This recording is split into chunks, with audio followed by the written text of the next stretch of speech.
اعوذ باللہ من الشیطان الرجیم بسم اللہ الرحمن الرحیم انی جزیتہم اليوم بما صبروا انہم هم الفائزون۔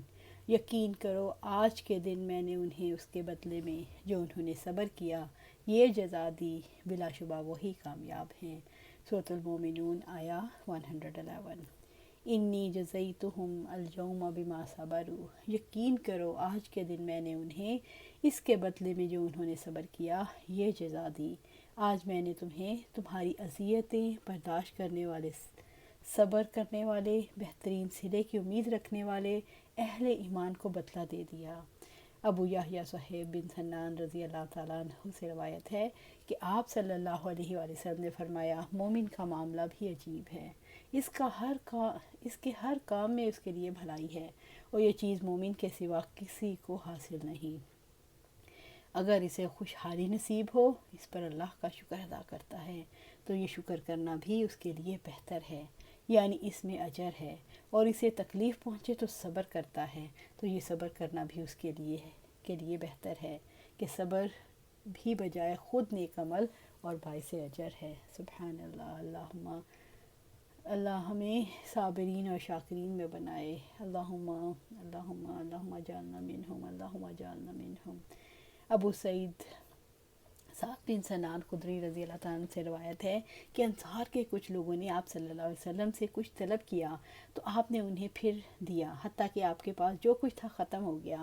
آپ نے جس وقت ہر چیز جو آپ کے پاس کے ہاتھ میں تھی خرچ کر دی تو ان سے فرمایا، میرے پاس جو مال بھی تھا میں نے تم سے ہرگز بچا کر نہیں رکھا، اور جو شخص سوال سے بچنے کی کوشش کرتا ہے اللہ تعالیٰ اسے بچا لیتا ہے، جو بے نیازی اختیار کرتا ہے اللہ تعالیٰ اسے لوگوں سے بے نیاز کر دیتا ہے، اور جو صبر کا دامن پکڑتا ہے اللہ تعالیٰ اسے صبر کی توفیق دے دیتا ہے، اور کوئی شخص ایسا عطیہ نہیں دیا گیا جو صبر سے زیادہ بہتر اور وسیع تر ہو۔ سبحان اللہ۔ اللہ سبحانہ تعالیٰ ہمیں شاکرین اور صابرین میں بنا دے۔ اللہم اجعلنا منہم، اللہم اجعلنا منہم۔ ہم الفائزون، بلا شبہ وہی کامیاب ہیں، حتیٰ کہ سعادت اسلامی سے ہمکنار کر کے جنت میں پہنچا دیا۔ اللہ سبحانہ تعالیٰ سورۃ احزاب میں فرماتے ہیں، وہ تمہارے لیے تمہارے اعمال درست کر دے گا اور تمہارے لیے گناہوں کو معاف کر دے گا، اور جو کوئی اللہ تعالیٰ اور اس کے رسول کی اطاعت کرے تو یقیناً اس نے کامیابی حاصل کر لی، بہت بڑی کامیابی۔ سورۃ الاحزاب آیا 71۔ اسی طرح اللہ سبحانہ تعالیٰ سورۃ فرقان میں فرماتے ہیں، یہ لوگ ہیں جن کو جزا کے طور پر بالا خانے ملیں گے اس وجہ سے کہ انہوں نے صبر کیا، اور اس میں ان کا استقبال دعا اور سلام کے ساتھ ہوگا۔ اللہم اجعلنا منہم، اللہم اجعلنا منہم، اللہم اجعلنا منہم۔ سورۃ فرقان آیا 75۔ لوگوں کے مذاق پر اہل ایمان کا رویہ کیا ہوتا ہے؟ اہل ایمان صبر کرتے ہیں، اہل ایمان دین کے ساتھ اپنی وابستگی کو ختم نہیں کرتے۔ آخرت کا انعام انسان کو کس چیز کی جزا کی صورت میں ملتا ہے؟ آخرت کا انعام صبر کی وجہ سے ملے گا۔ آخرت کا انعام حق کے ساتھ جڑے رہنے یعنی استطاعت کی وجہ سے ملے گا۔ قال کم لبثتم فی الارض عدد سنین، اللہ تعالیٰ فرمائے گا تم سالوں کی گنتی میں زمین میں کتنے رہے ہو، یعنی کتنے دن رہے ہو، کتنا رہے ہو۔ سورۃ المومنون آیا 112۔ کل قال اللہ تعالیٰ فرمائے گا، اللہ تعالیٰ ملامت کرتے ہوئے فرمائیں گے، کم لبثتم فی الارض عدد سنین، تم سالوں کی گنتی میں زمین میں کتنے دن رہے ہو۔ اللہ تعالیٰ کافروں کو جتائیں گے کہ تم نے دنیا میں تھوڑی زندگی ہی گزاری ہے نا، پھر بھی میری عبادت نہ کر سکے۔ اگر تم بھی عبادت اور اطاعت کرتے، صبر کرتے تو آج تم بھی کامیاب ہو جاتے۔ اللہ تعالیٰ کو خوب اچھی طرح سے معلوم ہے انسان نے دنیا میں کتنی زندگی گزاری ہے، پھر یہ سوال کیوں کیا جائے گا دنیا میں کتنا عرصہ رہے۔ اللہ تعالیٰ اس مقصد کے لیے سوال کریں گے کہ یہ واضح کر دیں کہ دنیا کی زندگی کتنی مختصر تھی، جس کے لیے انہوں نے ہمیشہ کی زندگی کو داؤ پر لگا دیا۔ اللہ سبحانہ تعالیٰ ہمیں ان میں شامل نہ کرنا، اللہ سبحانہ تعالیٰ ہمیں ان میں شامل نہ کرنا۔ قالوا لبثنا یوما او بعض یوم فاسأل العادین، وہ کہیں گے ہم ایک دن یا اس دن کا کچھ حصہ رہے، بس آپ شمار کرنے والوں سے پوچھ لیں۔ سورۃ المومنون آیا 113۔ قالوا لبثنا یوما او بعض یوم، وہ کہیں گے ہم ایک دن یا اس دن کا کچھ حصہ رہے۔ ان کا اندازہ یہ ہوگا کہ ہم ایک دن یا اس سے بھی کچھ عرصہ کم رہے۔ فاسأل العادین، آپ شمار کرنے والوں سے پوچھ لیں، حساب جاننے والے ہی بتا سکتے ہیں، ان سے پوچھ لیا جائے۔ یہ جواب کس شخص کا ہوگا؟ ایک دن یا اس کا کچھ حصہ ٹھہرے ہوں گے۔ یہ جواب حد درجہ پریشان سنگ دل انسان کا ہوگا۔ گنتی کرنے والے کون ہیں؟ گنتی کرنے والے سے مراد فرشتے ہیں جو انسانوں کے اعمال اور عمریں لکھنے پر مقرر ہیں۔ گنتی کرنے والوں سے مراد ماہر انسان بھی ہو سکتے ہیں۔ قال ان لبثتم الا قلیلا لو انکم کنتم تعلمون، اللہ تعالیٰ فرمائے گا تم تھوڑی ہی مدت رہے ہو، کاش واقعی تم بات کو جانتے ہوتے۔ سورۃ المومنون آیا 114۔ قال ان لبثتم الا قلیلا، اللہ تعالیٰ فرمائے گا تم تھوڑی ہی مدت رہے ہو۔ رب العزت فرمائیں گے تھوڑی ہی مدت رہے ہو نا، انکم کنتم تعلمون، کاش واقعی تم اس بات کو جانتے ہوتے، کاش تمہیں آخرت کا یقین ہوتا تو تم دنیا کی قلیل زندگی کو ترجیح نہ دیتے، برے کاموں میں پڑھ کر اپنی آخرت خراب نہ کرتے، تم بھی صبر کرتے تو اجر پاتے، تم بھی عبادت کرتے تو کامیاب ہو جاتے۔ دنیا کی زندگی کیسے قلیل ہے، دنیا کی زندگی آخرت کے مقابلے میں قلیل ہے، دنیا کی زندگی مختصر کیوں لگے گی؟ قیامت کی ہولناکیاں ذہنوں سے دنیا کے عیش کو محو کر دیں گی، اور دنیا کی زندگی ایک دن یا آدھے دن لگے گی۔ انسان اگر دنیا کی زندگی میں ہی اس کی بے ثباتی کو سمجھ جائیں تو کیا نتیجہ سامنے آ سکتا ہے؟ دنیا کی زندگی کی بے ثباتی کو سمجھنے کی وجہ سے انسان کامیاب انسانوں کی صفات اور اپنے اندر پیدا کر سکتا ہے اور اپنی زندگی کو ضائع کرنے سے بچ سکتا ہے۔ افحسبتم انما خلقناکم عبثا وانکم الینا لا ترجعون، تو پھر کیا تم نے یہ گمان کیا کہ بلا شبہ ہم نے تمہیں بے مقصد پیدا کیا اور بلا شبہ تمہیں ہماری طرف واپس نہیں لوٹایا جائے گا۔ سورۃ المومنون آیا 115۔ افحسبتم، تو پھر کیا تم نے یہ گمان کیا، تم نے یہ سمجھ لیا تھا کہ کھیل تماشے کے طور پر پیدا کیا ہے، انما خلقناکم عبثا، کہ بلا شبہ ہم نے تمہیں بے مقصد پیدا کیا ہے، کہ ہم نے تمہیں بیکار پیدا کیا ہے، تمہارے پیدا کرنے کا کوئی مقصد نہیں، تم بغیر مصلحت اور حکمت کے محض کھیل و تفریح کے لیے پیدا ہوئے ہو۔ کیا تم نے یہ خیال کیا ہے کہ تمہاری زندگی حیوانات کی طرح ہے کہ تم کھاؤ پیو اور دنیا کی لذتوں میں جیو اور ہم تمہیں آخرت میں تمہارے اعمال پر کوئی ثواب یا عذاب نہیں دیں گے؟ وَأَنَّكُمْ إِلَيْنَا لَا تُرْجَعُونَ، اور بلا شبہ تمہیں ہماری طرف واپس نہیں لوٹایا جائے گا۔ کیا تم نے یہ گمان کیا تھا کہ تم موت کے بعد ہمارے پاس نہیں آؤ گے اور موت کے بعد کی زندگی کی کوئی حقیقت نہیں؟ رب العزت نے فرمایا سورۃ قیامہ میں، کیا انسان یہ گمان کرتا ہے کہ اسے یوں ہی بغیر پوچھے چھوڑ دیا جائے گا؟ آیا 36 سورۃ قیامہ۔ انسان کی زندگی میں صرف یہی زندگی نہیں ہے، موت کے بعد اسے دوبارہ اٹھایا جائے گا، اس کے اعمال کا حساب کتاب ہوگا، اس کے اعمال کی جزا سزا ہوگی اور اپنے اعمال کی وجہ سے جنت یا جہنم میں پہنچایا جائے گا۔ جنت کی زندگی کامیاب لوگوں کو اور جہنم ناکام لوگوں کو ملے گی۔ اس اعتبار سے اس دنیا کی زندگی کا لمحہ لمحہ قیمتی ہے، کیونکہ لمحہ لمحہ نتیجہ خیز ہونے والا ہے۔ حق یہ ہے کہ رب العزت نے انسان کو بامقصد پیدا کیا ہے، اس کی زندگی کا مقصد عبادت ہے، جیسا کہ سورۃ العادیات میں فرمایا، اور میں نے جنوں اور انسانوں کو پیدا کیا تاکہ وہ میری عبادت کریں۔ سبحان اللہ، ہم سب اللہ کے لیے پیدا کیے گئے، ہماری زندگی کا مقصد عبادت ہے تاکہ ہمارے دل محبت اور تعظیم کے ساتھ اللہ تعالیٰ سے جڑ جائیں۔ سبحان اللہ۔ عمر بن عبدالعزیز رحمۃ اللہ علیہ نے اپنے آخری خطبے میں اللہ کی حمد و ثنا کے بعد فرمایا، لوگو تم بیکار اور عبث پیدا نہیں کیے گئے اور تم محمل چھوڑ نہیں دیے جاؤ گے۔ یاد رکھو وعدے کا ایک دن ہے جس میں خود اللہ تعالیٰ فیصلہ کرنے اور حکم فرمانے کے لیے نازل ہوگا۔ وہ نقصان میں پڑا، اس نے خسارہ اٹھایا، یا وہ بے نصیب اور بدبخت ہو گیا۔ وہ محروم اور خالی ہاتھ رہا جو اللہ کی رحمت سے دور ہو گیا اور جنت سے روک دیا گیا، جس کی چوڑائی مثل زمینوں اور آسمانوں کی ہے۔ کیا تمہیں معلوم نہیں کل قیامت کے دن عذاب الہی سے وہ بچ جائے گا جس کے دل میں اس دن کا خوف آج ہے اور اس فانی دنیا کو اس باقی آخرت پر قربان کر رہا ہے، اس تھوڑے کو اس بہت کے حاصل کرنے کے لیے بے دکان خرچ کر رہا ہے اور اپنے اس خوف کو امن سے بدلنے کے اسباب مہیا کر رہا ہے۔ کیا تم نہیں دیکھتے تم سے گزشتہ لوگ ہلاک ہوئے جن کے قائم مقام اب تم میں ہو، اس طرح تم بھی مٹا دیے جاؤ گے اور تمہارے بدلے آئندہ آنے والے آئیں گے، یہاں تک کہ ایک وقت آئے گا کہ ساری دنیا سمٹ کر اس خیر الوارثین کے دربار میں حاضر کر دی جائے گی۔ لوگ خیال تو کرو، تم دن رات اپنی زندگی اپنی آپ کو موت سے قریب کر رہے ہو اور اپنے قدموں اور اپنے غور کی طرف، اپنی قبر کی طرف جا رہے ہو۔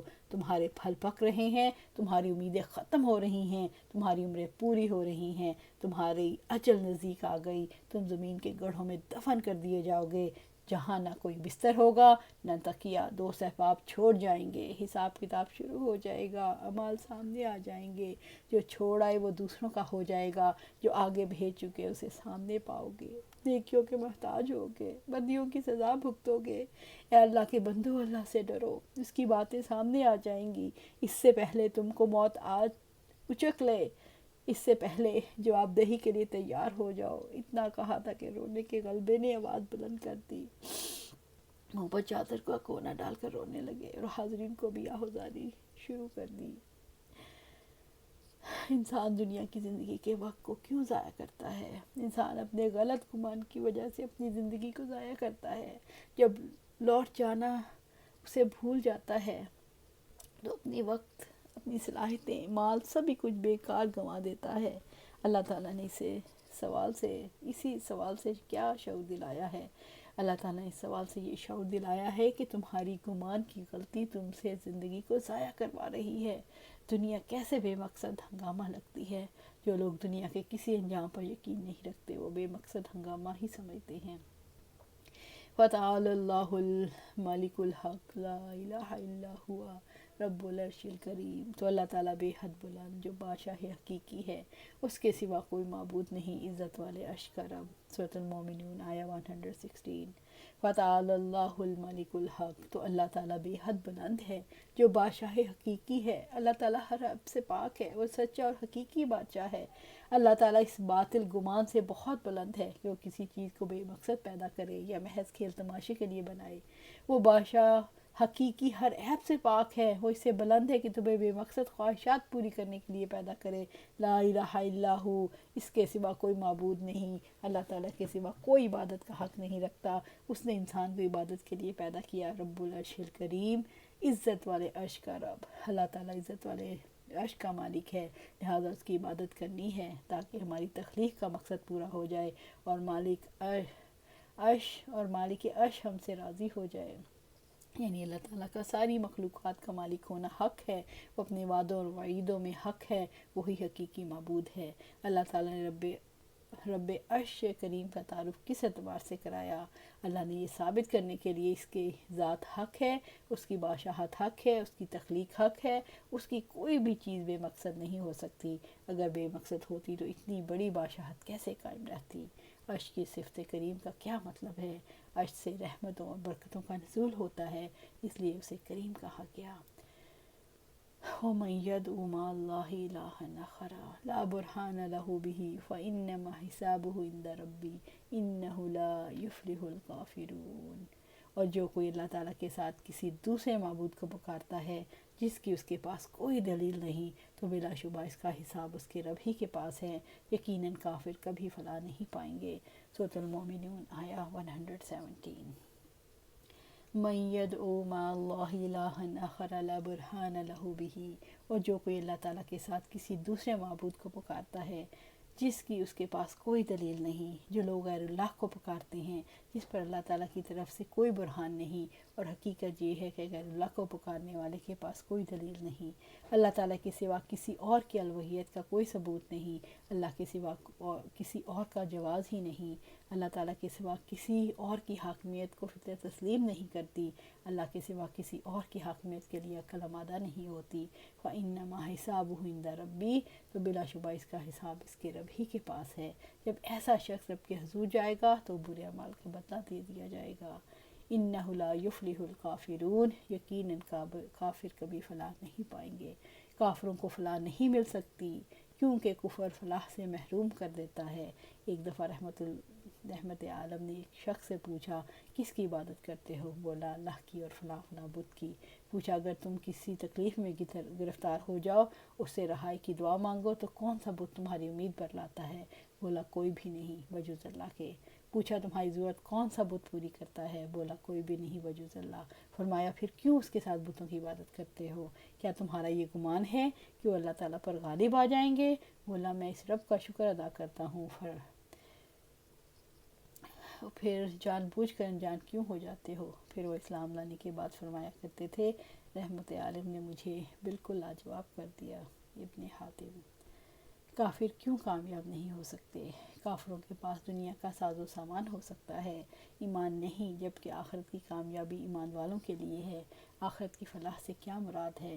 آخرت کی فلاح سے مراد اللہ تعالیٰ کا عذاب سے بچ جانا ہے۔ وَقُلْ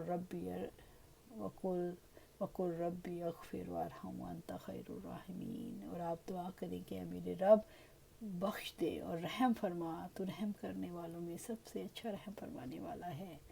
سورۃ المومنون آیہ 118۔ وقل، اور آپ دعا کریں، یعنی دین کو اللہ کے لیے خالص کرتے ہوئے آپ کہہ دیں رب اغفر وارحم، اے میرے رب بخش دے اور رحم فرما، اے میرے رب ہمیں بخش دے اور ہمارے گناہ مٹا دے اور لوگوں سے چھپا لے اور ناپسندیدہ چیزوں سے ہمیں بچا لے۔ اے ہمارے رب ہم پر اپنا رحم فرما، اپنی وسیع رحمت سے ہمیں ہر بھلائی کی تکمیل پہنچانے کی توفیق دے۔ اے میرے رب ہمیں سیدھے راستے پر قائم رکھ، ہمیں اقوال اور افعال میں اعمال صالح کی توفیق عطا فرما۔ وانت خیر الراحمین، اور تو رحم کرنے والوں میں سب سے اچھا رحم کرنے والا ہے۔ اللہ تعالیٰ اولاد کے لیے ماں جیسی رحیم اور شفیق ہستی ہے، بہت زیادہ اپنے بندے پر رحم کرنے والا ہے۔ انسان جتنا خود پر رحم کر سکتا ہے، اللہ رب العزت اس کے حق میں اس سے بھی زیادہ رحیم ہے۔ رب سے مغفرت اور رحمت کی طلب کرنا کس چیز کی علامت ہے؟ یہ خشوع کی علامت ہے۔ سورت کے آغاز اور اختتام میں کیا مناسبت ہے؟ سورت کا آغاز بھی کامیاب ہونے کے حوالے سے اور اختتام بھی ایمان والوں کی کامیابی کے حوالے سے ہے۔ سورت کے آغاز میں خشوع کی صفت کو کامیابی کی علامت اور اختتام پر بھی خشوع کی صفت سے مغفرت اور رحمت کو طلب کیا گیا ہے، مغفرت اور رحمت کی طلب کو لایا گیا ہے۔ اس صورت کی آخری 4 آیات کی کیا فضیلت ہے؟ ابن مسعود رضی اللہ تعالیٰ عنہ نے ایک آصیب زدہ کے کانوں میں افحسبتم سے آخر صورت تک کی آیات پڑھی تو اچھا ہو گیا۔ نبی صلی اللہ علیہ وسلم کے سامنے اس کا ذکر آیا تو آپ نے فرمایا اللہ کی قسم اگر پورے یقین کے ساتھ کوئی شخص پہاڑ پر بھی ان آیتوں کو پڑھ دے تو اپنی جگہ سے ہٹ جائیں گے۔ ابن حاتم۔ ابراہیم بن حارث کہتے ہیں کہ ہمیں رحمت عالم نے ایک لشکر میں بھیجا اور صبح شام افحسبتم سے ترجعون تک پڑھنے کا حکم دیا۔ ہم برابر پڑھتے رہے، مال غنیمت بھی ہاتھ آیا اور صحیح سالم بھی لوٹے۔ اللہ سبحانہ تعالیٰ سے دعا ہے کہ ہمیں قرآن و سنت پر عمل کرنے کی توفیق دے اور اس پر جمع دے۔ آمین یا رب۔